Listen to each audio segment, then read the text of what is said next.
I'm a personal trainer at the Maryland Athletic Club. I've been personal training for about 10 years or so. I've been here at the Maryland Athletic Club for 5 years. A lot of people ask me, how exercise impacts their overall health, and it's a major part in overall health in general. Having a good diet, balanced diet, making sure that you're moving, staying active.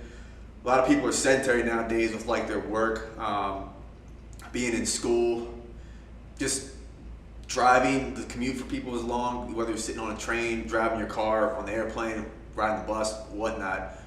So just getting up and just making sure that you move is a major role in it.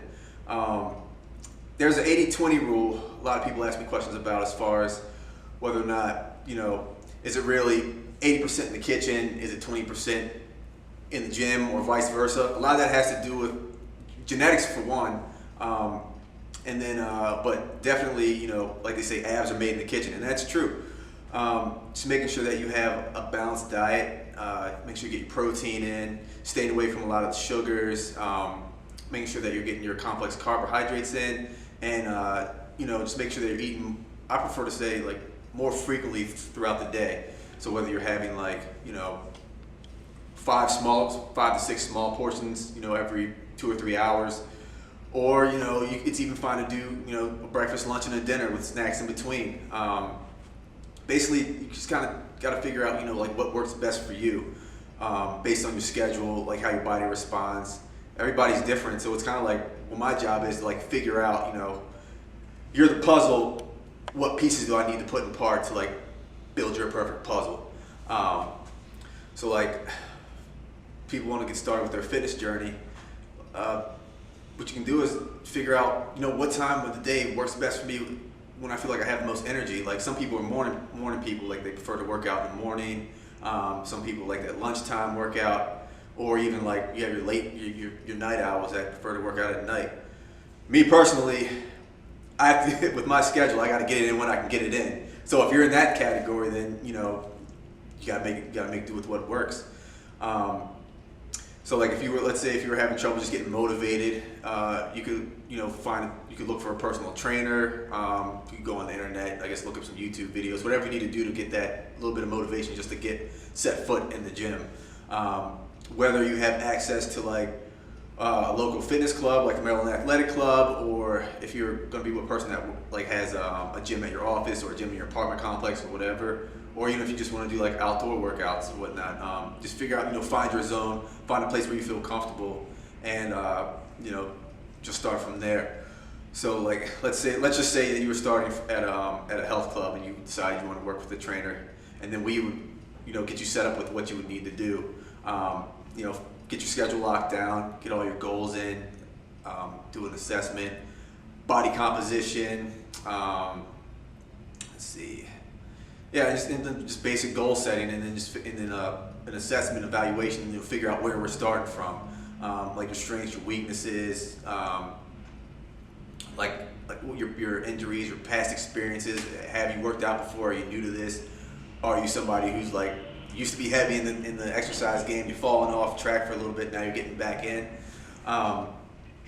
So yeah, we can start with the assessment there, and then from there, we set up your program, how frequently are you going to work with your trainer, what are you going to do on your own, are you going to incorporate different areas of fitness, whether it be yoga, strength training, I don't know, whether you're running outside, playing any sports, just making sure that we blend everything together to keep you moving on track, stay injury free as well, and then working with any if you need any rehabilitation type work, postural work, everything, we're going to make it fit for you.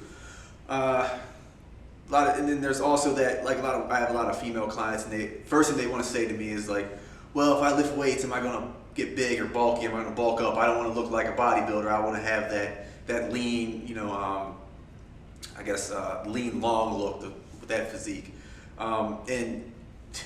And what I tell them is, it is a myth. If you want to bulk up, you're going to have to first of all, eat a lot of meals, lifting heavy, and then your body doesn't produce enough testosterone like a man's does. So you probably have to invest in some HGH or something like that. So don't worry about that. It's not going to happen. Diet and exercise is so important nowadays, especially with the increase in like chronic heart disease. You got your hypertension, your diabetes, strokes, heart attacks, and all that stuff. Especially starting at a young age, it's great to get started. I mean, like, just having your children play outside and just get involved in sports and just stay active as they progress through school and into their adulthood, just make it a part of their lifestyle. It's so easy nowadays with like, it's so much easier to have access to bad food, like fast food, McDonald's, Burger King, all that stuff's right in your face. It's always on TV. It's cheap and it's quick. So, you know, it's much easier to buy a double cheeseburger and fries at McDonald's than it is to go to like Whole Foods and put together your own salad. So, I mean, it's very important that, you know, you learn these aspects at an early age and just utilize that throughout your entire life. I even, like, a story that just yesterday I was talking to one of my clients, and she was telling me her daughter's in Catholic school, and they only have one day a week where they do a physical education class. And it should not be like that. You're at a young age, you're sitting all day long. When in that time of your life, you have to be moving. You have to be active. So if you're not doing, you know, extracurricular activity, any kind of sports or afterwards, then basically you're just already setting yourself up for, you know, a rough future with the increase in chronic diseases and whatnot. So that's why that's very crucial. And then as far as the myth goes with women bulking up, it's very different. Like, I have a hard enough time as myself putting on muscle mass. So from a woman's standpoint, you would have to take all sorts of steroids, HGH, be on a specific, you know, strength training regimen. You'd have to be, genetics has to be on your side as well if that's what you're trying to do. So 9 times out of 10, it's going to be very difficult for a woman to bulk up.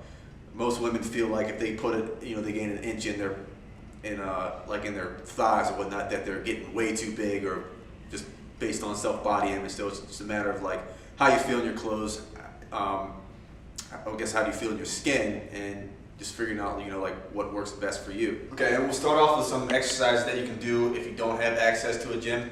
But before you do any kind of exercise at all, just make sure that you see your primary care physician, just to make sure that you're in the clear for your workouts. And then with any of the exercises that you do, if anything hurts, just don't do it, or modify it, you know, scale down just to make sure that, you know, you don't get injured. So starting off, let's just say you're a person, you don't have a whole lot of time. A good general workout that you can do would be like, let's say we do like 4 different exercises for 60 seconds of each exercise for 15 to 20 minutes. So you can set your time, you can set your clock, let's say 20 minutes. So that should be able to get 5 rounds in of these 4 exercises. And you can start off with a burpee that'll help build your push-up strength, leg strength, and spike your heart rate up. So if you're doing a burpee, all you have to do is just squat down into a push-up position. 1 push-up, jump back in, and then you can jump up. Next exercise can just be a basic squat. So you go feet hip width apart, hands wherever you feel comfortable. You can go on your hips, out in front, you know, wherever. And just keep your weight on your heels. As you squat down, keep your knees, don't let your knees bow in, and think about it as if you're sitting back into a chair. And then on the way up, driving through the heels, and at the top here, just make sure that you engage your abs, glutes, and quads. And then release, back down, and then back up, and just engage. Keeping that core tight at the top here, as if you're in a standing plank. Exercise after that, good core exercise, overall core exercise, just basic plank. So you go down, you can either go, if you want to do a high plank, you can stay in push-up position here, or just your basic forearm plank. And while I'm in this position, I'm activating every single muscle in my body. Okay? Biceps, triceps, abs, glute, quad, lower back, and I'm just holding this position here. And a good way to think about it is if having somebody taking a string and pulling you up from this position so that your hips don't dip. So straight up here, and then locking in here. And we can hold this for 30 to 60 seconds or so before you move on to your next exercise. And if you have access to a chair, we could do a couple exercises on the chair. You can do a basic push-up on the chair if you're having difficulty doing it from the ground, or dips. So we'll take this chair here. If you're doing a push-up, let's say your push-ups on the ground were too challenging for you and you don't want to do them from your knees, you can just kind of create this angle here and then do them from the chair, which will simulate doing them on a bar or the wall if this is too challenging as well. So you can do your push-ups here. Good for chest and triceps. Another one, just basic chair dips. So I'm here and just straighten straight down and up. You can go from this angle, or if you want to go a little lower, you drop down to the base of the chair, same thing. Okay. That's your chair dips. Mountain climbers. So back in push-up position. Great exercise to spike your heart rate up, keep the calories burning. So I'm here, push-up position, and I'm shuffling as I transfer my feet. Okay, and you can do this for a time limit as well, 30 to 60 seconds or so before we move on to your next exercise. Just basic jumping jacks, another good one for keeping the heart rate elevated. Just straight up and down here. You can go to still jacks, in and out, or you can even do it like an Ali shuffle, jumping jack, straight up and down here. And as far as a good cadence for that workout, circuit training style, you could go with, let's say you had 20 minutes. So you can break everything down to like the exercises that require a certain amount of reps. You can do 10 to 15 reps of those exercises, and the exercises that require time, go for 30 to 60 seconds of each exercise. Cycle through as many rounds of those exercises as possible within the allotted 20-minute time, or whatever time frame that you decide to set. As you get in better shape, you should be able to get through more rounds with good form faster. And it's a good way to keep, and if you keep track of everything, it's a good way just to mark your progress. And then when everything's said and done, just remember, keep moving. Yeah, and you can find me at B Franklin Fitness on Instagram and B's Fitness on Facebook. And I'm Brandon Franklin. Thanks for watching.